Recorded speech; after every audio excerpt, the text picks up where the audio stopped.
जिसने दी है जिंदगी उसका साया भी नजर नहीं आता। यूं तो भर जाती है झोलियां मगर देने वाला नजर नहीं आता। नमस्कार, आदाब, सत श्री अकाल दोस्तों, हरे कृष्णा। कैसे हैं आप सब लोग दोस्तों?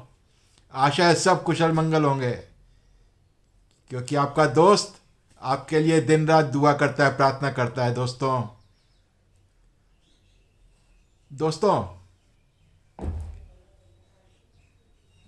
जी दी है जिंदगी जिसने उसका साया भी नजर नहीं आता। यूं तो भर जाती है झोलियां मगर देने वाला नजर नहीं आता। दोस्तों, बाद में दो कहानियां जरूर सुनना, जरूर सुनना, दो कहानियां जरूर सुनना। बात करेंगे अपनी जिंदगी के बारे में।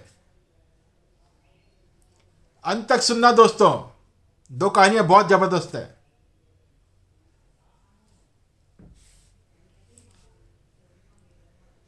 कहीं मिलेगी जिंदगी में प्रशंसा तो कहीं नाराजगी का भाव होगा। कहीं मिलेगी सच्चे मन की दुआ तो कहीं भावनाओं का दुर्भाव होगा। तू चला चल राही अपने पथ पे, जैसा तेरा भाव वैसा प्रभाव होगा। दोस्तों, अगर आप ये सोच रहे हैं कि आप बहुत कुछ खोते जा रहे हैं, तो याद रखना दोस्तों, कहीं ना कहीं अपनी कोई भूल है। दोस्तों, पेड़ों से पत्ते सारे टूट जाते हैं, लेकिन पेड़ फिर भी खड़े रहते हैं, अड़े रहते हैं। उनमें फिर से नया सृजन होता है, नए पत्ते आते हैं। तो जिंदगी यही खत्म नहीं होती दोस्तों कि मेरा कुछ लॉस हो गया है और हम निराश हो जाएं। अपने पथ पर अड़े रहो, फिर से बाहर आएगी, फिर से बाहर आएगी दोस्तों। फिर से नए जीवन की शुरुआत होगी। दोस्तों, भगवान जी के पास फोन नहीं है, भगवान जी के पास फोन नहीं है, लेकिन फिर भी वो बातें करते हैं, फिर भी वो बातें करते हैं। लेकिन क्या कहा? आपकी बात नहीं होती? अरे दोस्तों, क्या आपने कोशिश करी उनसे बात करने की? दोस्तों, जब आप किसी को फोन लगाते हो तो सामने से रिप्लाई आएगा ना, ऐसे थोड़ी रिप्लाई आ जाएगा। आप भगवान जी को फोन लगाइए, बात करिए, वो जरूर बात करेंगे। दोस्तों, उसके बाद फेसबुक नहीं है, फिर भी वो हमारा दोस्त है, फिर भी वो हमारा दोस्त है, पक्का दोस्त। दोस्तों, उसका ट्विटर अकाउंट भी नहीं है, लेकिन फिर भी हम उसका अनुकरण करते हैं, अनुसरण करते हैं, उसको फॉलो करते हैं। है कि नहीं? करते हो कि नहीं करते हो? दोस्तों, उसका वाईफाई भी नहीं है, लेकिन फिर भी उसका हमारा कनेक्शन बहुत मजबूत है, हमारी बाउंडेशन उसके साथ बहुत मजबूत है। बिना वाईफाई के, वायरलेस। दोस्तों, हमारे शरीर में और मोबाइल में क्या फर्क है? क्या कभी आपने विचार किया? चलो आज विचार करते हैं। ज्यादा फर्क नहीं है, आज विचार करते हैं। दोस्तों, अगर मोबाइल का वाईफाई बंद हो जाए तो उसके फंक्शन बंद हो जाते हैं कि नहीं? लेकिन क्या आपको मोबाइल का वाईफाई दिखता है? वायरलेस होता है ना, दिखता है क्या? आप कहते हो वाईफाई बंद हो गया। जब वाईफाई बंद होता है तब आपको पता लगता है वाईफाई बंद हो गया, मोबाइल के फंक्शन बंद हो गए। फिर आप रूटर पे जाते हो चेक करने की उसकी लाइट जल रही है कि नहीं, बिलिंग हो रही है कि नहीं हो रही। है कि नहीं दोस्तों? ऐसा ही है ना। आप रूटर को चेक करते हो कि वाईफाई चल रही है नहीं चल रही है, लेकिन वाईफाई दिखता नहीं है। उसी तरह हमारा शरीर चल रहा है उस चैतन्य शक्ति के द्वारा। वो दिखती नहीं है, लेकिन ये मोबाइल चला रही है, जीता जागता मोबाइल। उस जागृत शक्ति के द्वारा ये मोबाइल चल रहा है। क्या चैतन्य शक्ति दिखाई देती है? नहीं दिखाई देती ना दोस्तों। जिस तरह वाईफाई दिखाई नहीं देती, मोबाइल वायरलेस है, वो कोई वायर से नहीं चल रहा, तार के थ्रू कनेक्शन आ रहा है क्या मोबाइल पे? नहीं ना। आप कहते हो नेट नहीं चल रहा, वाईफाई नहीं चल रही, तो शरीर भी तो वायरलेस है।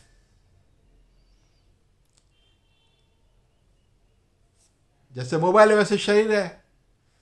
जब इसका वाईफाई बंद हो जाएगा तो शरीर भी दिखेगा, मोबाइल भी दिखता है, लेकिन काम करना बंद कर देता है। कंपनी कहती है 28 दिन हो गए आपका रिचार्ज खत्म हो गया, इसको रिचार्ज कराओ।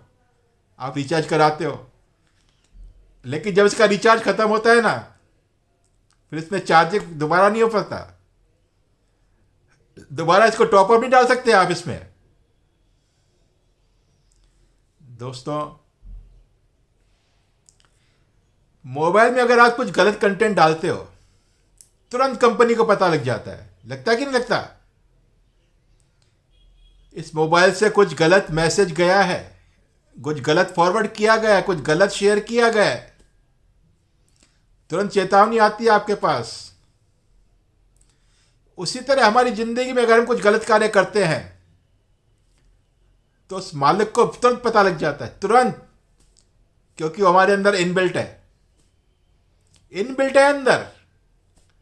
एक सेकंड के 10,000 ऐसे पता लग जाता है कि इस बंदे ने गलत कार्य किया है, वो सेव हो गया अंदर।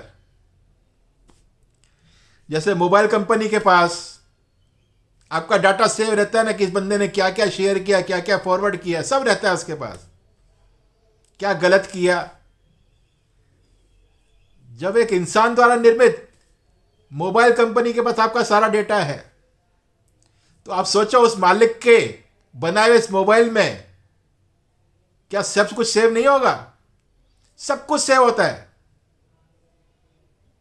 इंसान ने एक मोबाइल को बनाया, ठीक है, और वाईफाई की जो तरंग है उसका भी इजाद किया। कहां से किया? यहीं से किया। फिर आप सोचो तो सही, ये चलता फिरता मोबाइल जिसने चलाया है, क्या उसके पास आपका डेटा सेव नहीं होगा?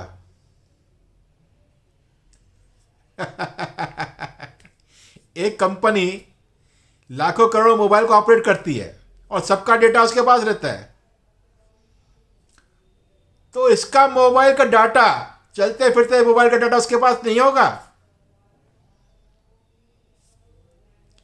फिर आप कहते हो भगवान जी दिखते नहीं है।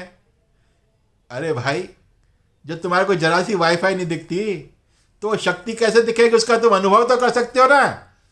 ये शरीर चल रहा है, इसका मतलब वो है, जिसने शरीर बनाया इसका मतलब वो है। दोस्तों, शरीर रुकता क्यों है? तुम्हारा मोबाइल रुक क्यों जाता है?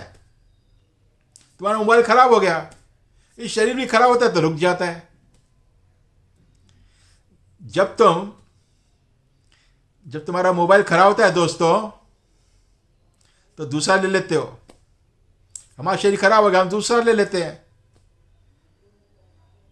लेकिन दोस्तों, यहां क्या होता है देखिए, जब आप मोबाइल लेते हैं दोस्तों, तो क्या करते हैं? पहले, सबसे पहले क्या करते हैं आप? अरे भाई, इसका डाटा जल्दी से दूसरे में ट्रांसफर करो, वो हमारे बहुत काम का है कि नहीं? जल्दी से इस मोबाइल का डाटा दूसरे में ट्रांसफर करो, बहुत काम का है हमारे। और जो इस मोबाइल में डाटा सेव है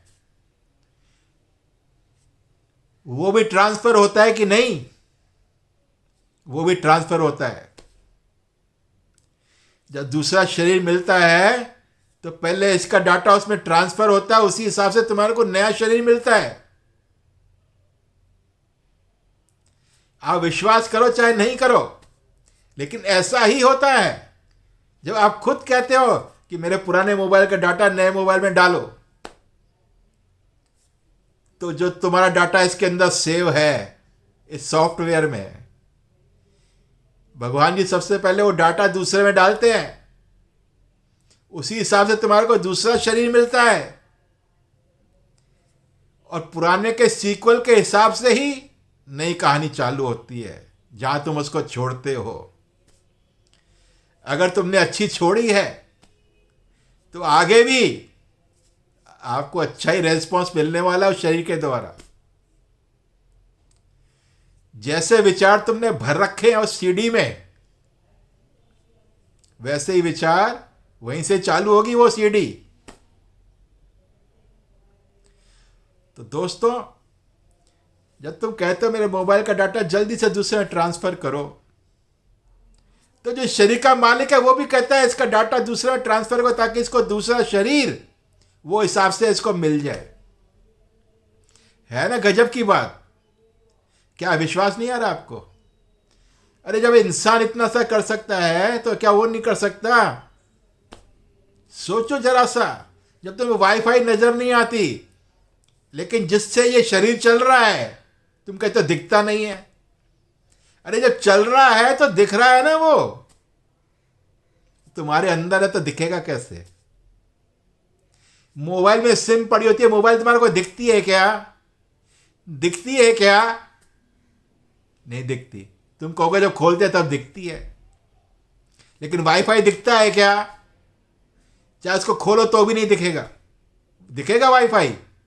तो चैतन्य शक्ति जो है वो भी दिखती नहीं है। समझ में आई बात?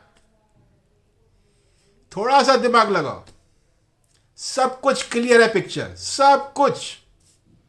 तुम्हारा डाटा दूसरे में ट्रांसफर होगा ही होगा। अब दो कहानियां बहुत जबरदस्त, जरूर सुनना, अंत तक सुनना, आनंद आएगा। सच्ची कहानियां है, सच्ची कहानियां। कोई लाख करे चतुराई, कोई लाख करे चतुराई, कर्म का लेख मिटे नारे भाई। कोई लाख करे चतुराई, कर्म का लेख मिटे नारे भाई। जरा समझो इसकी सच्चाई रे, जरा समझो इसकी सच्चाई रे। कर्म का लेख मिटे नारे भाई, क्योंकि वो तुम्हारे अंदर डाटा सेव है, इसलिए मिटता नहीं है। मिटता नहीं है वो, क्योंकि वो सेव किया हुआ है अंदर। कहानी छोटी सी दोस्तों, दो कहानियां जरूर सुनना। ये संकलन है रेणु जी का। न्यायाधीश नील माधव बनर्जी, न्यायाधीश नील माधव बनर्जी। संकलन है रेणु सैनी जी का। नील माधव बनर्जी न्यायाधीश, सत्यनिष्ठा, अपनी कर्तव्यनिष्ठा के लिए दूर दूर तक प्रसिद्ध थे। उन्होंने अपनी जिंदगी में कभी झूठ नहीं बोला, कभी रिश्वत नहीं ली, और वो बहुत प्रसिद्ध थे। एक बार जब वो वृद्धावस्था में उनको रोग ने जकड़ लिया, उनका शरीर कमजोर हो गया, वो भगवान से प्रार्थना करने लगे, हे ईश्वर, मुझे अब नहीं सहा जाता, अब उठा लो, अब मुझे मुक्ति दे दो, अब मुझसे सहा नहीं जाता। उनके प्राण छूट नहीं पा रहे थे, और शारीरिक पीड़ा के बीच जो उनको ज्यादा परेशान करती वो थी मानसिक बेचैनी। उनको बेचैनी बहुत परेशान कर रही थी। शारीरिक और मानसिक बेचैनी की वजह क्या है? वो विचार करने लगे कि उनसे कोई ना कोई भूल हुई है। काफी सोचने पर उन्हें याद आया कि एक बार बीमा कराते समय उन्होंने अपनी मधुमेह की बीमारी को छुपाया था। यह याद आते ही उन्हें तकलीफ का कारण समझ में आ गया। उन्हें स्वीकार करते हुए आवश्यक कदम उठाना था, उसमें उनकी कोई दुविधा और हिचक नहीं थी। उन्होंने तुरंत बीमा अधिकारी को बुलाया और उससे बोले कि जब मैंने बीमा करवाया था तब मैंने आपसे मधुमेह की बीमारी को छुपाया था, आपको ये बात नहीं बताई थी, इसलिए मेरा ये बीमा रद्द कर दिया जाए। मेरे मरने के बाद कोई भी इस बीमा राशि को नहीं लेगा, इसको रद्द कर दीजिए। न्यायाधीश के रूप में, हमेशा सत्य का आचरण करने वाले के रूप में, उनसे जरा से लोभ के कारण वो चूक गए थे, व्यक्तिगत रूप में चूक गए थे। वो बीमा अधिकारी से बोले मुझे बेहद अफसोस है, आप इसको रद्द कर दीजिए। बीमा अधिकारी ने उसको रद्द किया, बीमा अधिकारी ने उसको रद्द कर दिया। उसके बाद उनके चेहरे पर संतोष की झलक दिखाई दी और उसी रात वो स्वर्ग सिधार गए संतुष्टि के साथ। दोस्तों, सारी जिंदगी अच्छे कर्म करते रहो, लेकिन जरा सा लोभ बहुत तकलीफ देता है, बहुत तकलीफ। यह सत्य कहानी है दोस्तों। एक सत्य बात और बताऊं आपको मैं, मेरे बहुत ही अजीज और बहुत ही करीबी एक शख्स, वो इस दुनिया में नहीं है, इसलिए मैं उनका नाम भी नहीं लूंगा। मैंने काफी समय उनके साथ बिताया है। वो भी इसी तरह अपने अंत समय में बहुत कष्ट भोगा, लेकिन वो भी सत्यनिष्ठ, कर्तव्यनिष्ठ, केवल अपनी तनख्वाह के अलावा कोई ऊपर की कमाई नहीं, मतलब कोई रिश्वत नहीं। लेकिन अंत समय में बहुत तकलीफ होगी, और अंत समय भी ऐसा नहीं कि बहुत बड़ी उम्र हो गई हो, नहीं। लेकिन दोस्तों, जब मैंने कहानी पढ़ी न्यायाधीश नील माधव जी की, तब मुझे ध्यान में आया कि उन्होंने भी बहुत तकलीफ सही थी। वो भी कर्तव्यनिष्ठ, सत्यनिष्ठ, लेकिन उन्होंने तकलीफ क्यों सही? तब मेरा ध्यान गया कि उनसे भी गलती हुई थी, उनसे भी गलती हुई थी। अगर ये कहानी मैंने उस समय पढ़ी होती जब वो बीमारी से जूझ रहे थे, तो मैं उनको जरूर जाके बोलता कि भैया, आपसे ये गलती हुई है, इसको सुधार लीजिए, पश्चाताप कर लीजिए। लेकिन अफसोस इस बात का है कि वो चले गए और ये कहानी जो है अब मेरे सामने आई। दोस्तों, हमसे कई बार चूक हो जाती है, चाहे हम कितने भी अच्छे कार्य कर रहे हों, लेकिन चूक हो जाती है। अगर हम तकलीफ भोग रहे हैं दोस्तों, किसी भी तरह की, चाहे शारीरिक हो, मानसिक हो, किसी भी तरह की, इसका मतलब हमें कहीं से कहीं भूल हुई है, हमारे से कहीं ना कहीं भूल हुई है। तो हमें अपनी जिंदगी को रिवाइंड करिए, देखिए क्या भूल हुई है। अगर भूल समझ में नहीं आ रही तो उस मालिक को हाथ जोड़िए, हे भगवान, हे परवरदिगार, मैं तकलीफ भोग रहा हूं, क्यों भोग रहा हूं मुझे समझ नहीं आ रहा, तो मुझे क्षमा कर दीजिए, मुझे क्षमा कर दीजिए मेरे प्यारे भगवान। वो जरूर क्षमा करेंगे, क्योंकि तुम्हारे दिमाग में वो बात नहीं आ रही कि तुम तकलीफ क्यों भोग रहे हो, तो जरूर क्षमा करेंगे आपको। लेकिन पश्चाताप करना जरूरी है दोस्तों। भगवान जी के आगे आप हाथ जोड़ेंगे तो जरूर क्षमा करेंगे। दोस्तों, एक और सत्य घटना सुनाता हूं आपको मैं, जरूर सुनिएगा। लाख करे चतुराई, लेकिन कर्म का लेख मिटे ना रे भाई। जरा समझो इस सच्चाई को रे भाई। दोस्तों, ये कहानी है सिकंदर की। आपने सबने उसका नाम सुना है, पढ़ा भी है। एक बार सिकंदर जो है, कई राज्यों को जीतने के बाद अपने अहंकार में फूला हुआ जलूस निकाल रहा था। वो हाथी पर बैठा हुआ था, मस्त जलूस चलता जा रहा था। सड़क के किनारे जनता जो है सर झुका रही थी, अभिवादन कर रही थी। उसका काफिला बढ़ता जा रहा था। दोस्तों, थोड़ा आगे बढ़ने पर जो है एक फकीर खड़ा था। अपनी मस्ती में न उसने अभिवादन किया, न अपना सर झुकाया, न अभिवादन किया। सिकंदर का ध्यान उसके ऊपर गया। सिकंदर ने बोला फकीर को, उसने हाथी रुकवाया अपना और उसको कहा, ए भिखारी। वो फकीर था, लेकिन उसको क्या बोला, ए भिखारी, तू देख नहीं रहा सिकंदर महान की जो है जुलूस निकल रहा है, सवारी निकल रही है, न तूने अभिवादन किया, न सर झुकाया।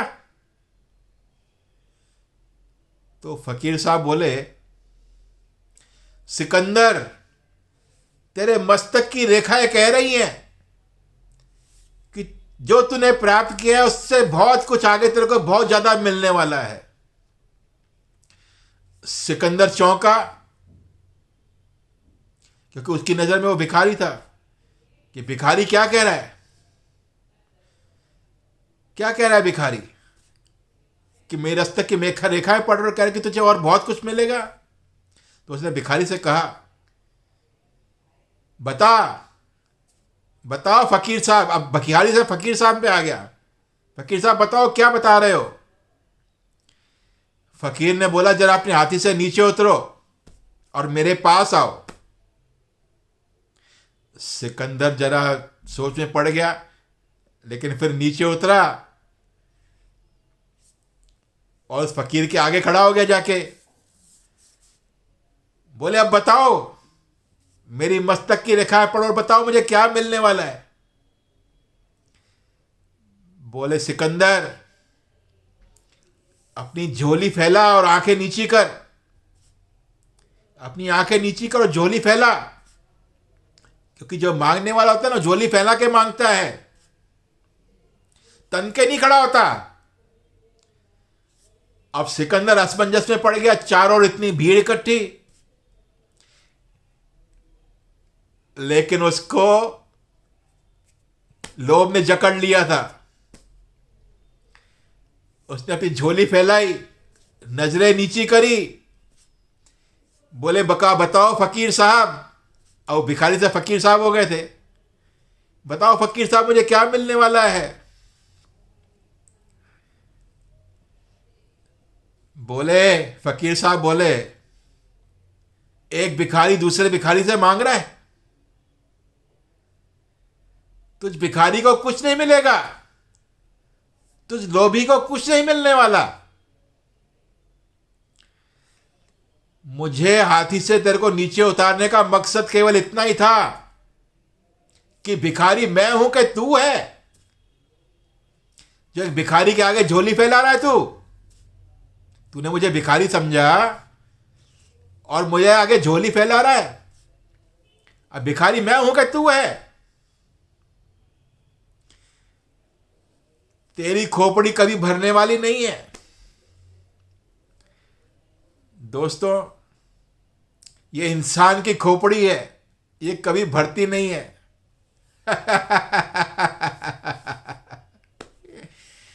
फकीर साहब ने उससे कहा, तुझे संसार की सारी दौलत मिल जाएगी तो भी तू भिखारी रहेगा, फिर भी तू और मांगता रहेगा कि मुझे और चाहिए और चाहिए और चाहिए। दोस्तों, सिकंदर जो है केवल 32 वर्ष की आयु में चल बसे। उनके हकीमों ने बहुत प्रयास किया उनको बचाने का, लेकिन नहीं बचा पाए। जब वो मरने लगे तो उन्होंने कहा, मेरे जनाजे को जो कंधा देंगे वो ये वेद होंगे, हकीम होंगे। ये मेरे जनाजे को कंधा देंगे और मेरे जनाजे में दोनों हाथ बाहर निकालना बिल्कुल खाली, ऐसे कि सिकंदर महान खाली हाथ जा रहा है, खाली हाथ आया था, खाली हाथ जा रहा है। दोस्तों, जो खाली हाथ आए खाली हाथ ही जाएंगे, जाएगा क्या? जाएगा क्या? जो इसके अंदर सीढ़ी भर रखी है आपने, वो जाएगी साथ में। वो सीढ़ी कैसी भर रखी है वो आप जानते हो या वो परवरदिगार जानता है? उसके अलावा कोई नहीं जानता। जरा सी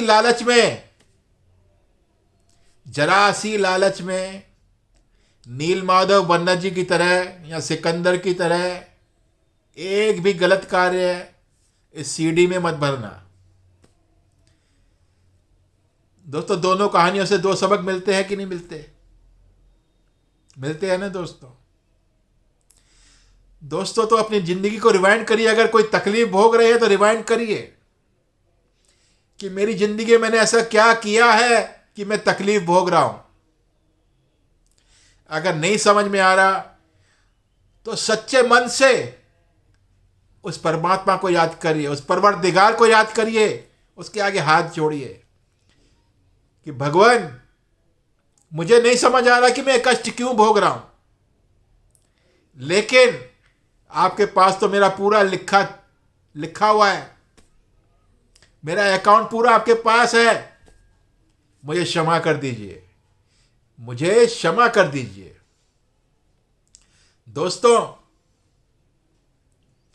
पिछली बार मैंने आपको बताया था कि हमारा जिंदगी भी एक खेल है, खेल है। सांप सीढ़ी की तरह, लूडो की तरह, कैंडी क्रश की तरह, ये हकीकत है। दोस्तों, पिछले 15 दिन के अंदर अंदर मेरे दो अजीज दोनों को सांप ने डस लिया और वो नीचे आ गए। मतलब उनकी सेहत खराब हुई। दोस्तों, सांप के डसने का मतलब यही है, जब सांप सीढ़ी खेलते हैं तो ऊपर चढ़ते हैं सीढ़ी के द्वारा, या लाइन से चलते जाते हैं, या सांप काटते हैं तो फिर नीचे आ जाते हैं। मेरे दोनों अजीज को सांप ने काट लिया, मतलब सेहत खराब हो गई, वो नीचे आ गए। अब दवाइयों के द्वारा वो धीरे धीरे रिकवरी होंगी, फिर धीरे धीरे अपने डाइस चलेंगे, फिर धीरे धीरे आगे बढ़ेंगे। दोस्तों, डाइस यानी छक्का भी अपने हिसाब से चलिएगा। दोस्तों, शकुनी मामा की तरह मत चलिएगा। अगर शकुनी मामा की तरह चलेंगे तो जान से भी हाथ धोएंगे और माल से भी हाथ धोएंगे। चाहे कुछ समय लग गया पांडवों को वनवास में, लेकिन कौरवों ने अपनी जान से भी हाथ धोया और माल से भी हाथ धोया। केवल किस लिए कि डाइस जो है, छक्का जो है, उनको अपने काबू में कर लिया था। उनका स्टाइल जो था, जो मांगते थे वही आता था।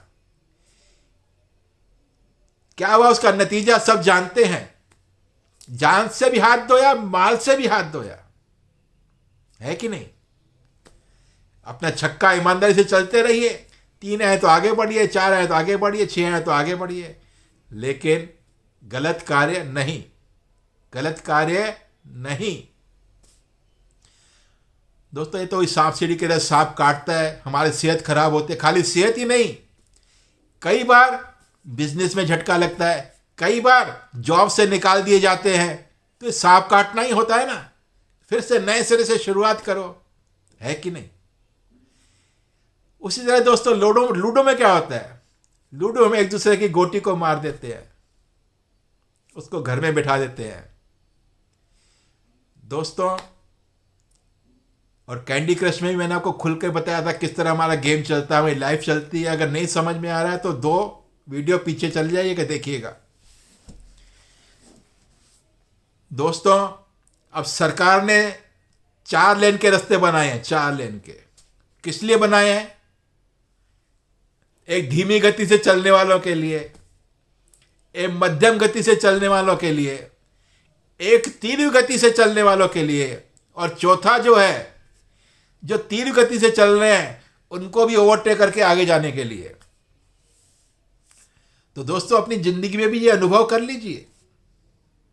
धीमी गति से चल रहे हैं तो उसी रास्ते से चलिए, मध्यम चल रहे तो मध्यम चलिए, तीव्र चल रहे तो तीव्र चल रही है, ओवरटेक करना है तो ओवरटेक करिए।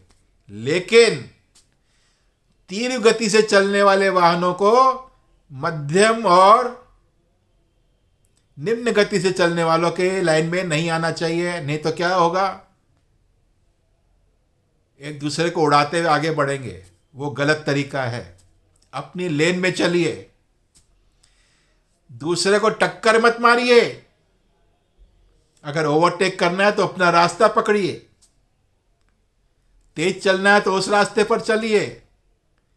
लेकिन अगर आपकी वजह से किसी को टक्कर लगी, दोस्तों, हो सकता है उस समय आप आगे निकल जाए, लेकिन जो इस सीडी में रिकॉर्ड हो गया ना कि आपने किसी को गलत करके आगे बढ़े हैं, तो इस सीडी में कभी लिखा मिटता नहीं है, कभी भी नहीं। इन 2 कहानियों से आपको सबक मिला होगा। ये सत्य घटनाएं हैं दोस्तों। इसलिए दोस्तों, अपनी गति से चलते रहिए। ये जिंदगी का खेल है, खेलते रहिए। ये जिंदगी है खेल, कोई पास कोई फेल। ये जो बंदा आपके सामने बैठा है ना, ये भी 2 साल फेल हुआ, चौथी और पांचवी में, लेकिन छठी क्लास से रफ्तार पकड़ी फिर। इसलिए कभी कोई अनाड़ी जो है वो भी खिलाड़ी बन जाता है और कोई खिलाड़ी भी अनाड़ी बन जाता है। ये मैंने आपको पिछले वीडियो में बताया था कि जिंदगी का खेल किस तरह से चलता है। इसलिए दोस्तों, गलत तरीके से किसी को ओवरटेक मत करिए, अपनी गति में चलते रहिए। आप तेज चलिए ना, आपको किसने मना किया है? आपकी उम्र अगर तेज चलने की तो तेज चलिए, आपको कोई नहीं रोकेगा, लेकिन अपनी लेन में चलिए, किसी को टक्कर मारते हुए मत चलिए। आपकी जिंदगी की एक जरा सी भूल आपके ऊपर ही भारी पड़ेगी, आपके ऊपर ही भारी पड़ेगी। और जब भारी पड़े ना, तब सोचना कि यार मेरे से क्या भूल हुई।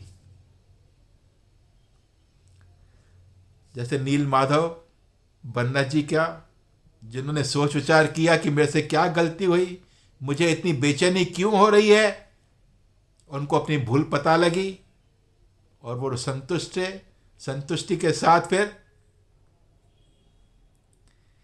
सुनने के लिए बहुत बहुत धन्यवाद दोस्तों, बहुत बहुत धन्यवाद। वीडियो शायद थोड़ी सी लंबी हो गई दोस्तों, कभी कभी थोड़ा ज़्यादा भी सुन लिया कीजिए। सुनने की आदत बहुत अच्छी है, बहुत अच्छी है। ये तो आप खाली आधा घंटा सुनेंगे, मैं दिन में 2 घंटे सुनता हूँ। इसलिए सुनने की आदत डालिए।